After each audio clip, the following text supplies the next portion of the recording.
ആ ഇതാര്? ഗീതമോൾ ഇവിടെ ഇരിക്കി. ആ ഗീതമോൾക്ക് ഉറക്കം വരണില്ല അല്ലേ? അതെങ്ങനെ ഉറക്കം വരും? ഉറക്കം വരണമെങ്കിൽ അപ്പൂപ്പനൊരു കഥ പറയണ്ടേ? അതെന്താ വേണ്ടാത്തേ? ഇന്ന് അപ്പൂപ്പൻ പുതിയൊരു കഥ പറയാ. ഒരിക്കലും ഒരു രാജ്യത്ത് ഒരു ഉണ്ടനും ഒരു ഉണ്ടത്തിയും ഉണ്ടായിരുന്നു. ഇത് ഉണ്ടത്തിയും.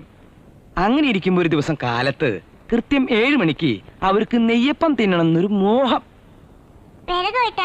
പോയി അവിടെ ഒരു പുലിയെ കണ്ടു. ഈ കഥ എങ്ങനെയാ മോൾക്കറിയാ? ഇതല്ലേ ഇന്നലെയും പറഞ്ഞത്. എന്നാലേ അപ്പൂപ്പൻ വേറൊരു കഥ പറയാ. ഒരിക്കലും ഒരു രാജ്യത്ത് ഒരു രാജകുമാരനും സുന്ദരിയായ ഒരു രാജകുമാരിയും ഉണ്ടായിരുന്നു. അവർക്കൊരു ദിവസം ഉച്ച തിരിഞ്ഞ് ഒരു 4 മണിക്ക് നെയ്യപ്പം പഴംപൊരി തിന്നണമെന്നൊരു മോഹം. അവര് രണ്ടുപേരും കൂടി കാട്ടിൽ പോയി. കാട്ടിൽ ചെന്നപ്പോഴോ അവിടെ ഒരു കിങ് കോങ് ഇതുപോലെ. ഇപ്പോഴത്തെ കുട്ടികൾക്ക് പിന്നെ എന്ത് കഥ കേൾക്കാനാ ഇഷ്ടം? ഒരിടത്ത് ഒരാള് ഒരു ആറ്റം ബോംബ് ഉണ്ടാക്കി. എന്നിട്ട് അത് അയാളുടെ കയ്യിൽ നിന്ന് അറിയാതെ വീണ് പൊട്ടി. എന്നിട്ട് അയാൾ ചത്തു. അങ്ങോട്ട് ചാവട്ടെ അങ്ങോട്ട്. എന്നാലേ ഇതൊക്കെ അവസാനിച്ചു കിട്ടുള്ളൂ. എന്തേ ഇരിക്കണേ വെറുതെ?